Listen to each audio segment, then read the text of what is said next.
Hey everyone, I've got to start today's video with something that honestly blew my mind. I stumbled upon a study reported by the New York Post that said 1 in 10 people in the UK would rather scroll on their phones than have sex with their partner. Let that sink in. Out of all the things people could be doing, out of one of the most intimate, powerful, and human experiences, we're choosing doom scrolling instead. Now, if you're sitting there thinking, no way, that can't be true. Well, yeah, I thought so too. But the numbers don't lie. And honestly, the more I started looking into this, the more it made sense. Because we've all been there, right? You're lying in bed, it's midnight, you tell yourself, I'll just check Instagram for 5 minutes. Next thing you know, the birds are chirping outside, the sun is up, and you've just sacrificed another night of sleep to the infinite scroll. So what exactly is doom scrolling? It's that endless cycle of scrolling through news feeds, TikTok, YouTube Shorts, Instagram Reels, whatever your poison is, consuming content that's usually negative.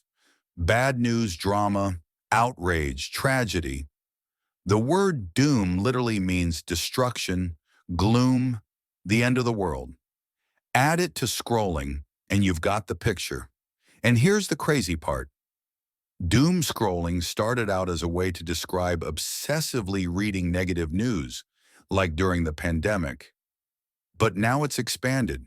People use it to describe almost any kind of compulsive, mindless scrolling, whether it's conspiracy theories, celebrity drama, or that one influencer ranting for 3 hours about their ex. It all falls under the same umbrella. And it's not just a quirky little habit, it's everywhere. Another survey showed that 64% of Americans admit they doom scroll regularly. Among Gen Z, it's even worse. 70% say doom scrolling makes them anxious, stressed, or unable to sleep. Think about that. Almost 3/4 of an entire generation say their phone is stealing their rest. No wonder so many of us wake up exhausted, hitting snooze 5 times, dragging ourselves through the day like zombies. The silent thief of sleep is supposed to restore us. It's when our brains detox, our bodies repair, our emotions settle. But doom scrolling hijacks all of that. You've probably had nights where you're lying in bed, phone glowing in your face, scrolling through videos that range from funny cat clips to, suddenly, breaking news about a natural disaster halfway across the world. 1 second you're laughing, the next you're anxious, and before you know it, your nervous system is in overdrive. And then you wonder why you can't fall asleep. In fact, doctors are now saying insomnia has become the new normal. It's not rare anymore. It's mainstream. And a big culprit is what we're doing to ourselves with screens at night. Blue light tricks our brains into staying awake. The constant stream of emotional highs and lows keeps our nervous system on alert, and our bodies never get to fully relax. That's why so many people wake up groggy, drained, and unmotivated. It's not just that you stayed up too late. It's that your sleep quality was wrecked before you even closed your eyes. The emotional fallout. But doom scrolling doesn't just rob us of sleep. It robs us of our emotions.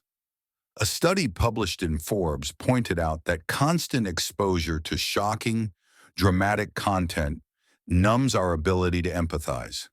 In other words, we get desensitized.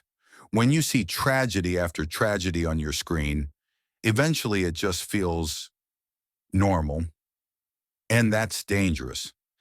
It means when a friend is struggling, we might not notice. When a coworker's having a tough time, we might feel too drained to care. Instead of offering compassion, we become irritated, impatient, or even cold.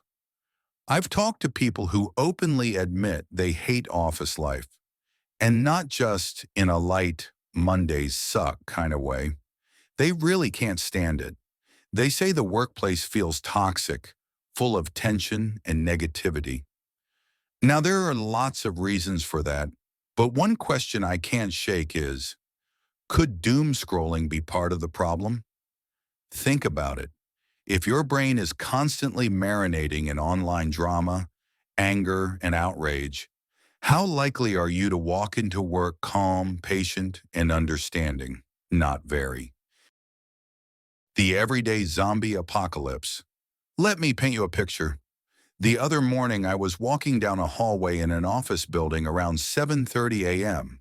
In front of me, there were about 15 people, and I swear every single one of them was walking with their heads down, eyes glued to their phones. Not one person was looking around, noticing the space, or even making eye contact. I was literally the only one walking without a phone in hand, and it struck me, this is the new normal.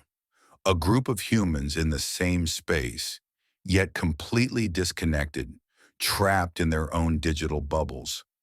It was honestly surreal, like a scene out of a sci-fi movie where everyone's been brainwashed. I've seen people doom scroll in restaurants, at family dinners, even at concerts.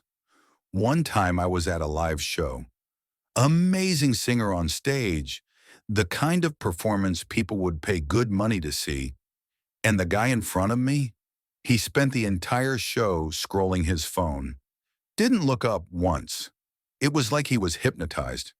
That's when it hit me. Doom scrolling isn't just a bad habit, it's a form of digital hypnosis. Why we can't stop. So why do we do this to ourselves? Part of it is the way our brains are wired. Our brains crave novelty, new information, new stimuli, new alerts. Every time we scroll and see something shocking or entertaining, we get a little hit of dopamine. That's the same chemical involved in addiction. And the platforms know this.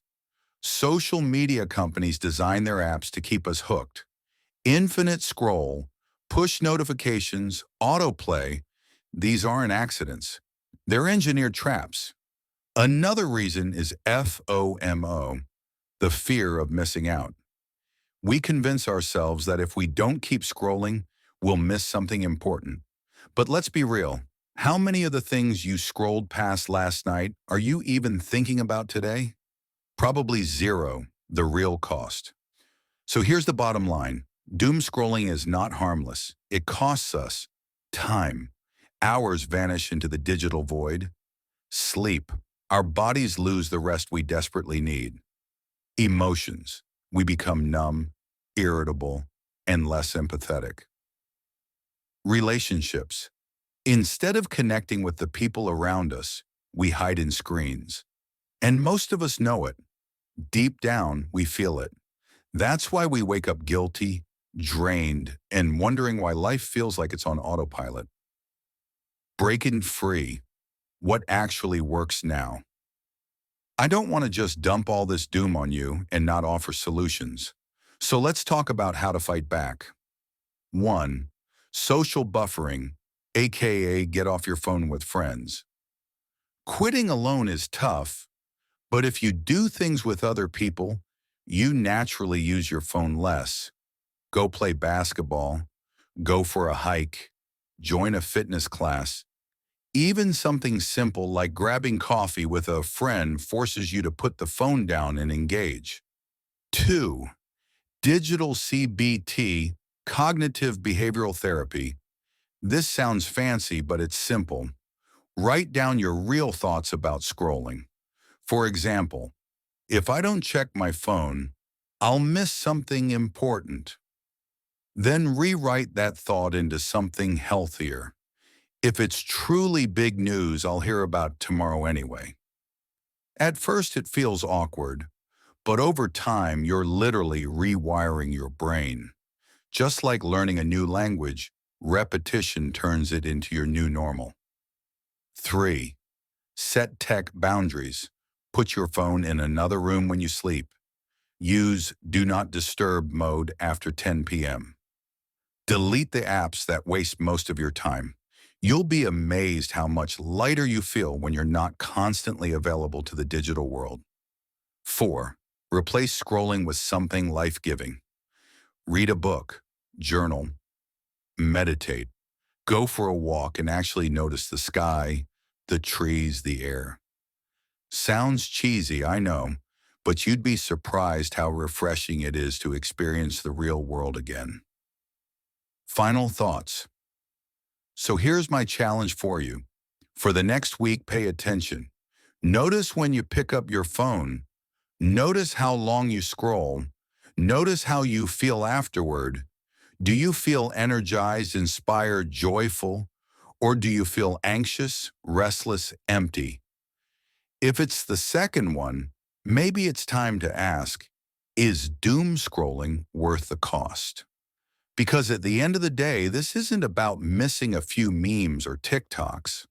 It's about reclaiming your time, your emotions, and your humanity. Life is too short to be lived through a glowing screen. So let's look up, let's put the phone down, and let's start living again.